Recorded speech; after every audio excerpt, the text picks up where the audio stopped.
Hi, everyone. Welcome to Embracing Change, Season 2, Episode 3. Our guest today is Gaston Vaneri, Senior VP of Brand Communications at Cox in Atlanta, Georgia. Gaston has an amazing brand strategy and brand management experience. He's managed groups across different regions in companies like Newell's, Unilever, now with Cox. In the past, he's been in strategic positions in planning, in advertising. So he has an amazing experience. And the reason we wanted to invite Gaston is because he has such a strategic mind, and he's so good at thinking very complex problems and simplifying them to try to marshal resources and marshal organizations towards achieving those goals. So we thought it would be very interesting to talk about some of the challenges that digital transformation brings to large organizations. So Gaston, how are you? Welcome.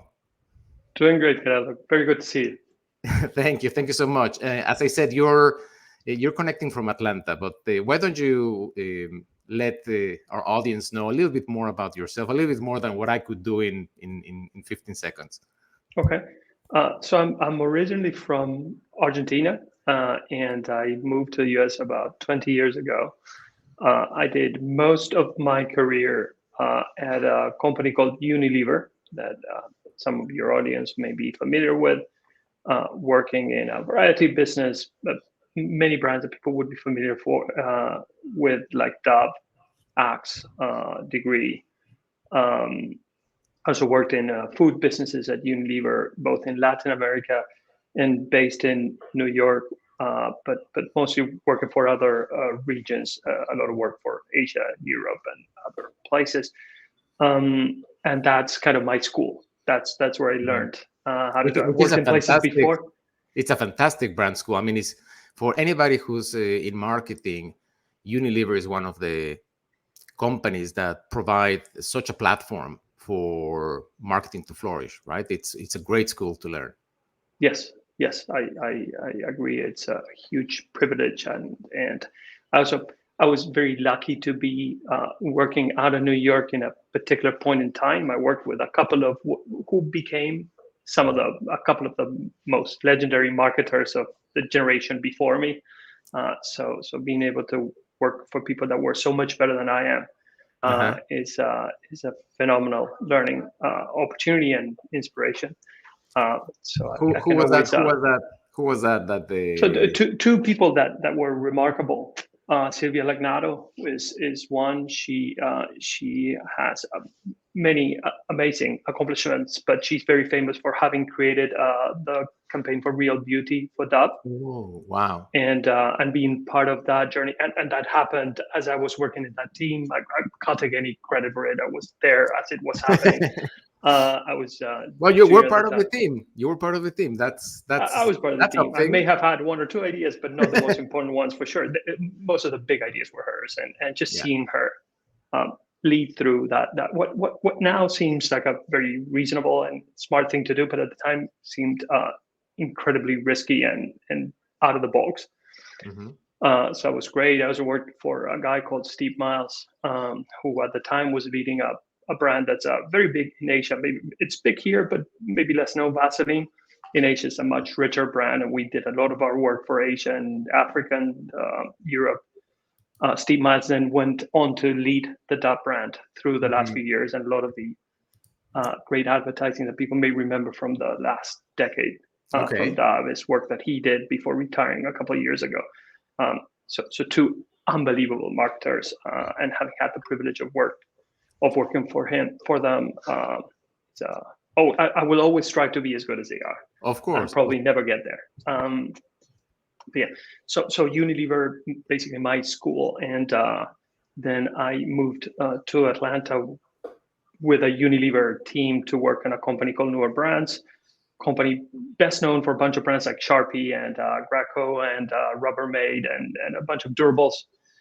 Did that for a few years, and then I got what I have today, which is a dream job that you want to have when you grow up in a company like Unilever. A company like Unilever is a place where everybody knows what to do, and there's a playbook for everything, and you're surrounded by people that are experts in their fields. So you make your small contribution, but you don't really own anything. Yeah. You're just one gear in the system.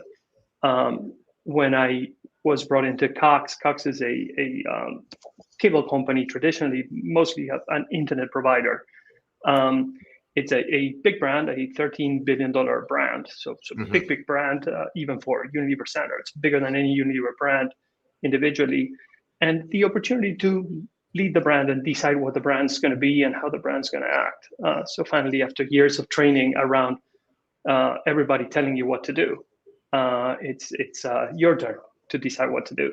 Yeah. So a dream opportunity for me. Of course, of course. So let's dive a little bit deeper on that, because I think your journey is very, very interesting, in the sense of you've worked with consumer brands, right? And it's basically widgets, right? I mean, you're selling something that people buy and use, and then you join a company that it's a very interesting company, very well known company. Privately owned, by the way, right? It's not a public company, it's a family business, but it's run like a public company in how professional they are. But you're selling a service, right? So you've moved from product to service. So I would love to first kind of like get a peek into what are the challenges for transitioning, for somebody who's been working with with a product that you can actually hold and try and show to somebody, to then working on a brand that that what it's providing, it's a service, and the service is way less um, uh, abstract, right? It's not something you can It's hold. less concrete. It's less, that's right. You don't have physical expression. Yep. It's something that has so much more emphasis on the experience rather than on the delivery. What were the big challenges there? Yep. I'd say, there are a couple of there's some chunks of my expertise that became completely irrelevant. A big chunks of my expertise, like a lot of my career, I learned how to design. A lot at Unilever, a lot more at Newell brands with durable products. So design, physical design, and having a sense of taste and good logic for functionality and design. All of that completely irrelevant now. A lot of my time spent understanding the retail in packaged goods and how to make the business work for Walmart and how to make the business work for Target. All Shelf irrelevant. strategies, shelf strategy, trade marketing. Yeah. Yeah. And all of that mostly irrelevant. I would say, as it relates to the content itself, the biggest change is a huge jump in accountability. At the business that I'm at today, we know by name every customer in the places of the country that we cover. We know who they are. We know who their provider is. And we can pin down exactly what happens with every marketing action that we have, which is much harder to do in packaged goods. In packaged goods, you put a TV ad out there, and it's very difficult to tie that back to a person making a decision in the shelf. The whole data system is looser. Our data system in my current business is very, very tight. So the level of accountability is a lot higher. The information that I have is a lot richer and more precise, and it's the learning cycle is a lot tighter. I do stuff and I know if it worked or didn't. I really, really know if it worked or didn't work with a pretty high degree of precision, which is humbling many times and also a great learning experience. Of course. I'd say from a content standpoint, that was a biggest change. Now, when I look at the challenge, I would say the biggest challenge was, and maybe we should talk a little bit about what I was recruited to do. But the biggest challenge was credibility. I walked into an industry where 98% of the people that I work with grew up in this industry. So everybody is a 30-year veteran in the industry, and also in a company with very long tenure. So everybody's been for a very long time in this company. So when you're operating surrounded by people that have 20 years of experience in the industry, in the company, it's extremely hard to have credibility. There's so many things that everybody knows and you don't know. That is very difficult and I was brought to do fairly bold work. So being able to progress with the work despite not having earned credibility from the people around me.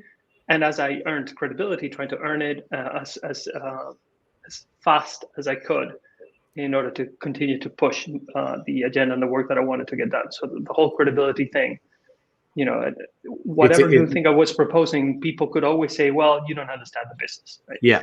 So I mean, that's really, really interesting, and that ties in exactly with what the topic of this podcast is, which is embracing change. And you basically were brought in, and you were a change agent in a way, right? I mean, you're in this business, and what you're describing is, there's around you people that have been in business around for for a long time. They know what they're doing. They built a successful business, yet there's a future that we need to address, right? That might require different thinking. And here you are, you're coming in, you have improving yourself in this environment, but you're tasked with the challenge of, okay, what's next, right? What could we be doing different? How do you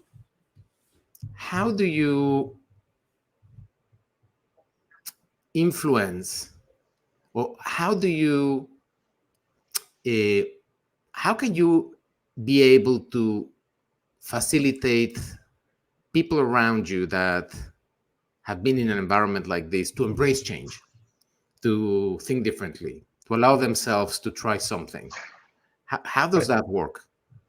So I would say I'm going to speak about this specific job and how it worked for me. I think it's different in every case.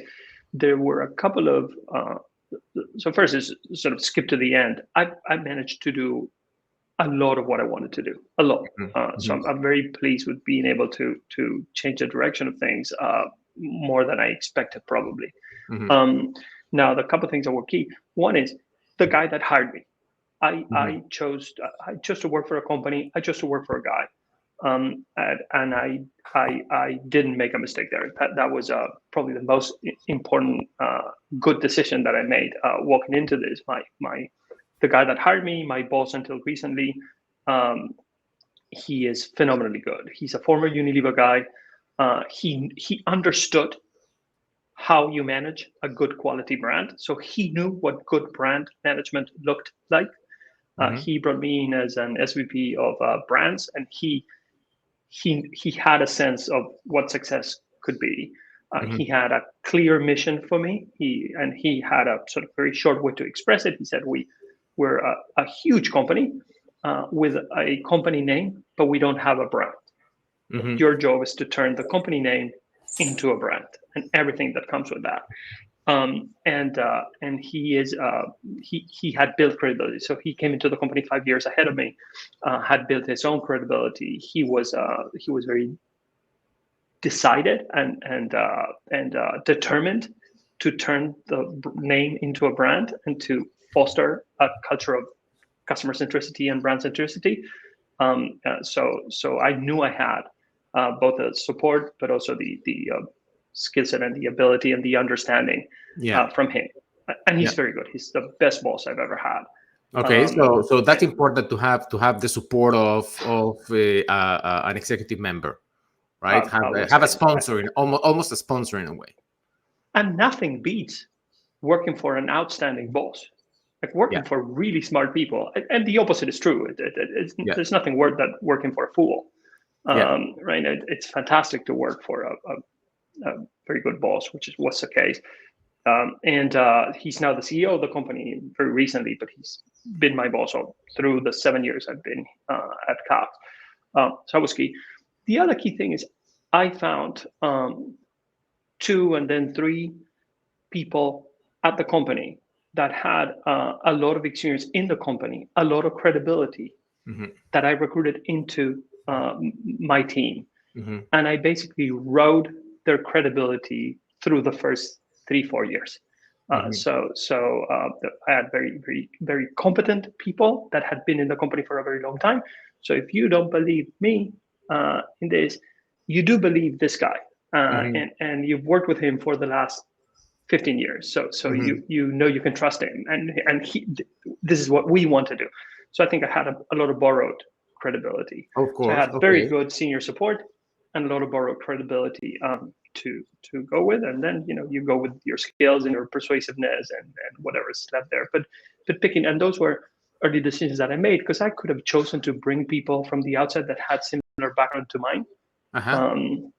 But that wasn't my choice. I chose to recruit people from the inside because I understood that it was easier for me to transfer my background and my skill set and to coach people into learning things that they didn't know, because the industry is not very good in brands, in exchange for their internal credibility and their ability to teach me the business that I was in.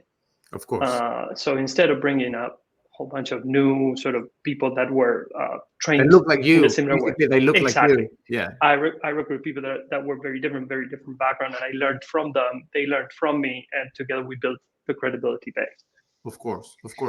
Let me dive a little bit deeper into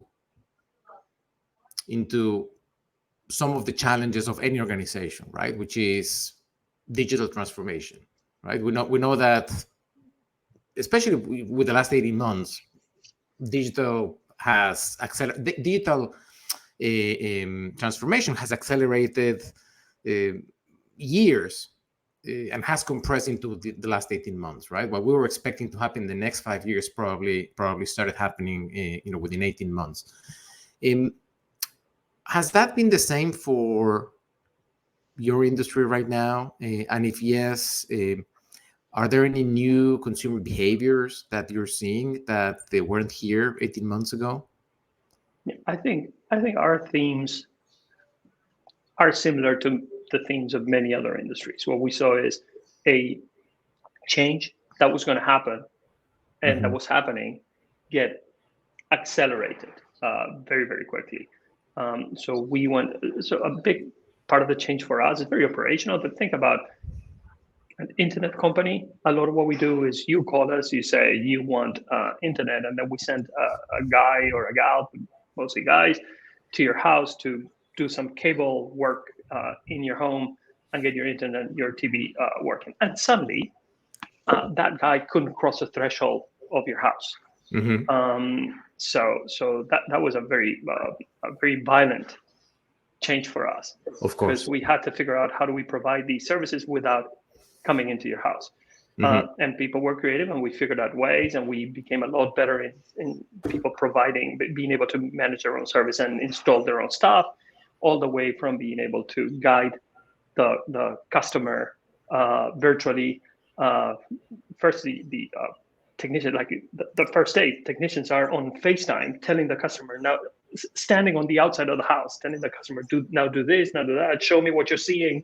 Play by play, almost like a play by play. Exactly. Yeah. And these were the technicians using the FaceTime, right? Yeah. But that quickly evolved to a more systematic way to do that. So the provision of services in a way that's less physical and was obviously a big jump. Obviously, the channel mix changed dramatically. So we sell our services on the phone, we sell our services in retail stores, and we sell our services online. And the transition from retail store and phone to online got quickly accelerated.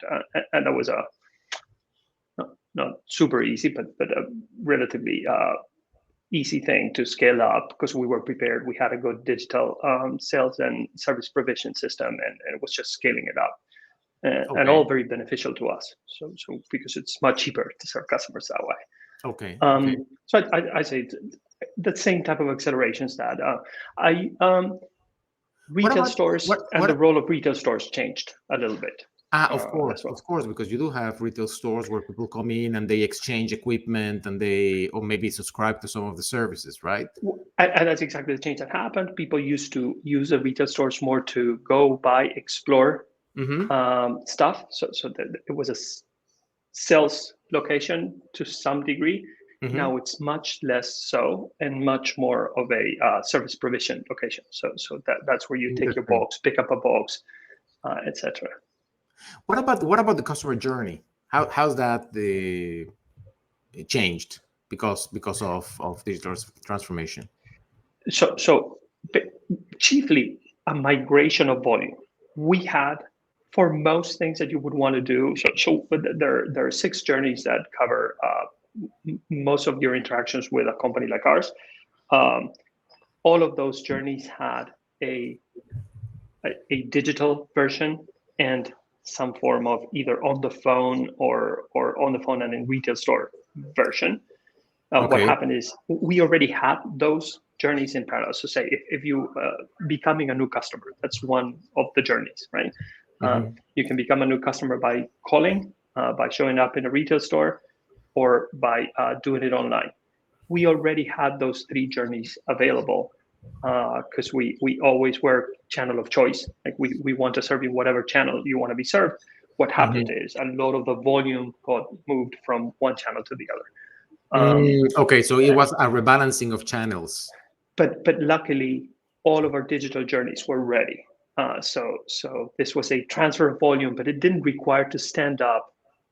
I'm maybe oversimplifying a little bit, but it didn't require to dramatically change our digital journeys. Our digital journeys were there, and they just were able to contain the new volume. Again, few exceptions, like installing services when you can't cross a threshold, that required a new capability. But for the most part, most journeys, we had a journey in a retail store, a journey over the phone, and a journey over digital, and a lot of the volume moved into digital. Yeah. So I'd say that's one change. Not a hard change for us. Another change that I think it's a very, very present challenge for anybody doing jobs like mine. It's one of my biggest challenges going forward is, I'm going to tell you a little story. So a few weeks ago, I lost my wallet. Had never happened before, but I dropped my wallet somewhere, no wallet. I only have 3 things in my wallet. I have a credit card. I have the key to my car is a card. Right? So the key to my car, my wallet, my credit card, and my driver's license. Those are the only 3 things in my wallet, and I lost all 3. And I'm very upset when I get home because I think like, oh, this is going to be weeks of suffering. Just the idea of going to the DMV, getting a new license, this is going to be pain. Walk into my house and go on my phone, sitting in the kitchen, haven't even, I walk in, sit in the kitchen on my phone. I start by, how do you get a new driver's license? 5 minutes later, I had done everything I had to do online. Same thing with the car key. Same thing, the credit card immediately locked, immediately got a new card number. Had my new card number, it got replaced in my Apple Pay. So I could go pay in places, even if it took about a week for my new card to get to me. My car keys, I bought 2 new car keys for $25, and I got them within the week at home. Meanwhile, I could open my car with my phone, so I didn't lose anything. And I got a new driver's license a week later. And I only did it in the phone. It cost me $5. So $30, and a week later, I'm exactly in the same place, and most of my services were replaced immediately. Isn't that incredible? That's amazing. It's amazing. That's amazing. I mean, it's mind blowing. It's mind blowing how far we've moved. Yeah. Now, think about what that means for a company like ours. This means that things that were acceptable for a customer only 2 years ago are completely unacceptable today. So all of us as people living in the world have raised our quality standards dramatically. So every time that the DMV manages to deliver a new driver's license within a week, this means that if you call me and tell me you want cable service, and I tell you that you have to wait a week for me to go install it, it's completely unacceptable. I mean, the DMV can beat me now. So I think what happened is a massive raise in the quality standards that everyone expects, particularly with digital provisioning of services. So whatever improvement you made for your company, I am sure it's not enough. Because your customers expected a lot more. Yeah, there is something about digital that I think crosses across all different verticals and industries and types of businesses. It doesn't matter if you're B2B or B2C or you're a service or you're a product, which is in the past, customers didn't have control and they didn't have information, right? You as a brand or you as a service provider had control of the information. And you would communicate that through marketing campaigns or sales pitches or documentation, whatever.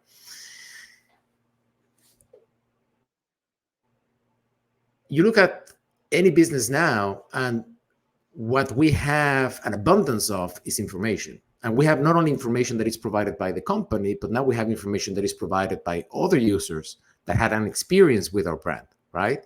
So what that creates is that you have to be way more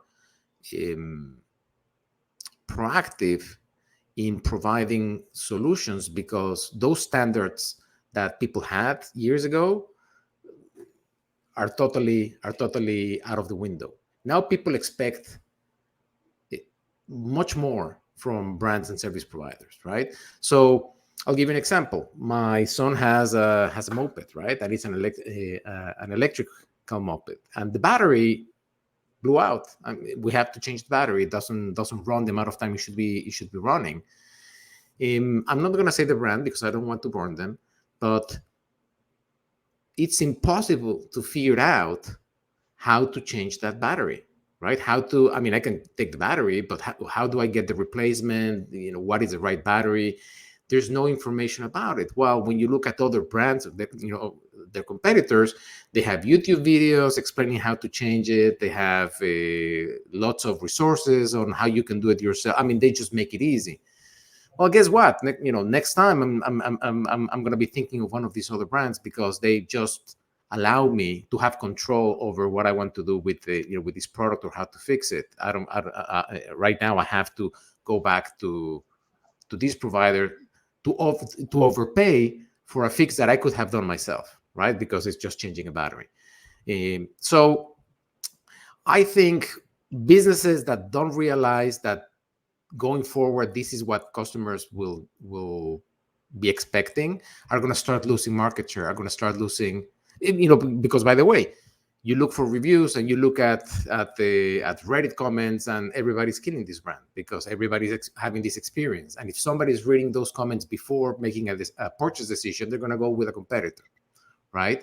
So I think what you're describing, it's very, very key, in the sense of going forward. If you haven't thought about that customer experience and those new customer expectations and behaviors, you're going to start seeing that in revenue numbers and in market share numbers. Yeah, I think a related issue that we're dealing with as an industry, I would say, and I think a lot of companies are going to deal with, is when you think about reviews, right? You can serve 100 customers the right way, and if the 101 gets a negative experience, that's the customer that's going to give you a review. Of course. Right? So first is understanding that the power of the long tail of bad experiences is overweighted in your reviews online and the perception that your brand has online. Okay, then suddenly a long tail of bad experiences that you could ignore because it were a very small percentage of your customers. If you were satisfied, if you could hit 98% of your customers with good satisfaction, now that 2% has a voice and a very and a willingness to put their voice out there. So the 2% become a problem. How do you get rid of the tail? And I think that's created a very interesting relationship with complexity in general, complexity of your own offer, complexity of your own company. Because the truth is, any company, and I think most businesses have experienced this, you can always come up with an idea to launch a new product, a different version, a new price point, a new promotion, a new something, because there's a business case to any new thing that you do. But the more offers you have, the more price points you have, the more promotions you have, the more services you have, the more complexity you have, the more mistakes you're going to make. The more mistakes you make, the more you start feeding that long tail of customers that are sitting in that corner case where you thought of everything except this, right? So I think there was a time where customizing a lot and creating a lot of offerings and a lot of special things for different types of customers got you a lot of satisfaction from the majority of the customers because people wanted that customization. Now we're realizing that the complexity that comes with that also creates a long tail of highly unsatisfied customers that are very, very loud online. And the companies that manage to avoid that tend to be companies that have a very simple offering. So sadly, there's a lot to be said about this relationship between simplicity in your overall offering and operations and your reputation online, right? And companies that only have one price points, two price points. If you think about companies like Netflix, anybody that has to deal with say ESPN, right? And you want to watch a game and you're traveling, and it's like a nightmare where you is are. It on ESPN Plus? Is it on ESPN? Right. It's like this complexity. Nobody can be happy with that. Whilst Netflix is one price, one offering, done, right? It's super simple. Of course, you're more likely to get less annoyed customers and what we call corner cases, right? Those are likely cases. So I like Formula One. I was in California this weekend. I wanted to watch a race. I pay for a subscription on a service. I can't watch it in California until 2 hours after the race. Yeah, that's a corner case. I realize not a lot of people in the US want to watch Formula One, but you and I will become a corner case at some point. All of us are but that's a corner case. I mean, what you're describing is the nature of the new challenge, which is we used to be marketing to the biggest segment out there, right? So you would look at the biggest segment out there, and that's what your communication would be and your benefits would be. But now with digital access, really what you have is a fragmented marketplace of very serious fans. So if you're a very serious fan of Formula One, or a very serious fan of rugby or Premier League or whatever that is, you want to watch it when it's happening, right? And that's very important to you, and that's probably the reason why you subscribe to that service. So it's not acceptable for you to be told, oh, you cannot watch it now, you'll watch it in 2 hours when everybody else wakes up, right? So I think that's a new behavior, a new expectation, but also it opens up the opportunity. I mean, it's a challenge for businesses, but it's also an opportunity, because if you could address all of those segments with what it's relevant for them at the time that it's relevant for them, you have a bigger business, you have a better business, you have more. It's so more tricky, Gerardo, because there's a tension, right? On the one hand side, as customers, we are so picky about what we want, and we all are so special, and we want what we want, etc. But a company that tries to serve all of these very specific customized needs grows in complexity, and that goes in conflict with another thing that we want as customers. We want flawless service, like almost right. It's not good enough anymore. It has to be perfect, right? And I think that there's this old, probably 15, 20-year-old idea of the paradox of choice, right? And I think it's all of this is breathing new life into thinking about the paradox of choice. The idea that people say that they want choice, but they're actually less happy when choice is given many times, right? Of course. And then you look at these by the way, things. there's been a lot of studies about that. Indeed. Where it shows that when you give people choice, they stop choosing, because there's a paralysis going on, because now you don't know if you're making the best choice. Right. So I think on the one hand, people tell you they want all these very special things, etc. And on a digital platform, you can fragment your service to meet all of these special needs. On the other hand, the more you do that, the more complex you become, the more you're gonna make mistakes and create this long tail of unhappy customers that don't get exactly what they hope for. Mhm. And then the third sort of leg of this stool is knowing that although people ask for choice, when they get choice, they may be less happy with choice. I think you look at brands, I think it's a very interesting brand like Tesla, that, you know what, they give you no choice. There's no choice. I don't know anybody that's gone through the experience of buying and owning a Tesla. You make 5 decisions online. So, and you bought a car. It takes 10 minutes to buy a car. You've only made 5 decisions.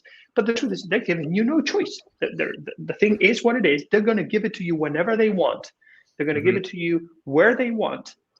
There's no negotiating the price, zero choice, zero mistakes. It's Yeah, perfect, no choice.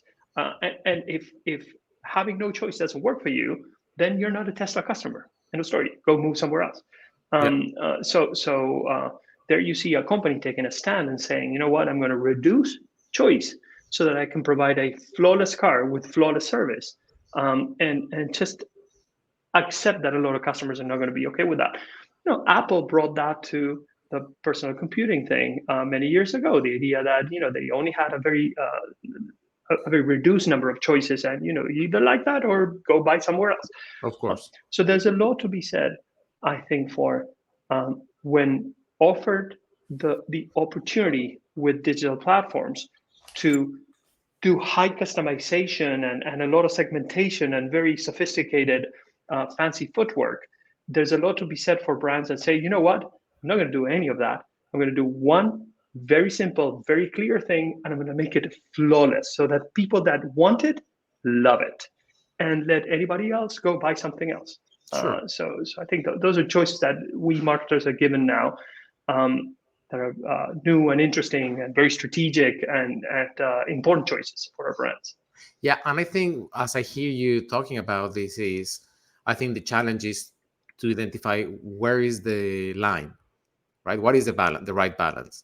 Because obviously with digital, you have the ability to hyper segment, and probably there's a case for doing a much better segmentation and a much better customization of products and services. But to your point, at what point do we stop, right? At what point it becomes diminishing returns? Because now we are getting into a level of complexity that we cannot service, that is going to start making mistakes, that is going to start being expensive to support, right? I think there isn't. I think the Tesla example is, that you describe. It's an extreme in the sense because it's a brand that can afford to do that, right? And also it's a product, right? So I understand with products. I mean, you have inventories, you have so many different things that you have to take into account. That actually, reduction of choice, it's an improvement to your bottom line in the sense that now you're much more efficient in managing all of your production chain. When it comes to intangibles, when it comes to digital services, where it's really everything is automated, right? Because you've already have it in a database somewhere in the cloud. It's just about connecting everything in a way that it's delivering a service that somebody wants. You're not getting a benefit of that inventory management, but you really want to avoid creating something so complex that you can't support, that will create negative experiences, and that those negative experiences will result in bad reviews and, if worse, in churn, Yeah, right? although you can argue that there's a customer for that too. I also went through the experience of buying a Jeep. That's exactly the opposite. Yeah, It's a terrible buying experience, incredibly confusing. Nothing of what you want is available. You have to deal with dealers that you have to negotiate everything. They won't give you information over the phone. You have to actually drive 40 minutes to their place if you want to know anything worth knowing. None of the cars, that they have huge supply chain issues. So now it's almost impossible to get a car. But there's a fan base for Jeeps that are as enthusiastic as Tesla drivers are out there. So I think that we have to understand that there are customers that are willing to, by the way, a very low quality car, but a very strong brand, right? very, So very strong brand. Yeah. there's a customer for a really low quality service and low quality product, but that appreciate all the high customization. So, and that's what they pay for, and they pay, whatever, $40,000 for a very bad car that is exactly the way they wanted it to be, with all the little customization things that they wanted. And there's a customer that pays $40,000 for a car that is exactly what it is, and they got no choices. They just chose one of 4 colors, right? Boom. And that's where the value of the brand is, right? Because I mean, probably the customer that is purchasing that Jeep is purchasing that brand because it reflects something about their personality. An expression of identity, absolutely. And it's an expression of identity, and that's where the value of all of that brand marketing is coming through, even though the product is not up to par with what it should be. Listen, I know that you have to run, you're a very busy man. I just wanted to ask you, I know you wanted to talk when we did the prep call to this podcast, you wanted to talk about a topic that it's very close to your heart, which is creating brand alignment with employees at scale. How do you move a massive organization into following a new brand path, right? I mean, you come in, you build this, this brand, but that brand is really the experience of the customer touch points, right? Because you're not, it's not something that people are going to buy. It's something that people are going to experience. So give me a couple of minutes on how do you achieve that? What are the key challenges let's say for somebody in the audience that is thinking, that is joining a job, that's thinking about building, kind of like doing this brand development, but they still need to align a large organization around delivering that brand promise. Right. I say I don't know that I can say how you do it every time. Like I can say how it happened for us at Cox, right? We as I said at the starting point 7 years ago, we were a company name but not a brand. So the first thing is to decide, okay, what kind of brand we are, and we made that choice, and we made that choice looking at 2 reference points. One reference point, of course, was the customer and the market, and what was a more effective way to position our brand there. We understood that most brands that we compete with are all about technology and speed and edge and sort of very cold and very sort of very heavy on electrons and low on humanity. And we decided we're going to be the opposite of that, because it's a room for us to be a different thing in the market. So we're all about warm and fuzzy, and we have a brand belief. We believe that life is better with more moments of real human connection, and we encourage people to use our internet and our products in an intentional way to create moments of human connection. So we bring a lot of warmth into a market that it's all about megabytes and speed and sort of colder things. And that was one reference point, is the consumer and the market and the external world. But the other reference point was the company itself. I work at a company that has a very strong, very, very strong culture. We are a very relationship-driven company. We are a very human company. We're very human to each other. Employees are really nice to each other. We're good at listening to each other. We're gentle, and we're considerate, and we're compassionate to each other. People come into meetings with the agenda that they have, and what the agenda is. Nobody's hiding anything. And people always assume good intent from anyone else. So we are a very human and very warm company. So there's this clear alignment between the positioning that we want to go after out there and the internal culture and the experience that people have of the internal culture. People that work for Cox are very loyal, and they're very loyal because they feel the company is a warm place that takes care of them. So finding that point of alignment between the positioning of the company, of the brand, and the true culture of the company gives you the ability to align service with brand, right? So if we want the brand to show up as a warm, caring, human brand, it's not hard to do, because we're a warm, caring human culture. So in some ways, this was about asking people to be who we are in front of the customer. So there's a very short step when a customer service representative feels supported, cared for, feels that it's led by compassionate people, feels that it's invited to be his or her own whole self at work, and feels connected to everybody around them. When you ask them, behave that way towards a customer, be yourself, ask questions, get to know the person that you're talking to, be compassionate, figure out what they need, and help them in a compassionate way. It comes out of the heart. Yeah, It's not yeah, difficult to because do. it's part of the brand essence. It's part of the cultural essence. It The sounds to culture. me that it sounds to me that the brand essence, it's infused with the culture itself, right? Right. So And then it's not difficult to connect the dots and align people that way. I'd say it's still hard, but it's less No, difficult. no, If, I, if, if, I know. if you can thread sort of perfectly align, or as much as you can align, the culture of the company, the brand positioning, and the customer experience that you want to create. If Yeah, those three are well aligned, then it's much easier to sort of thread those three needles with one thread, right? yeah, absolutely. Well, fascinating, Gaston.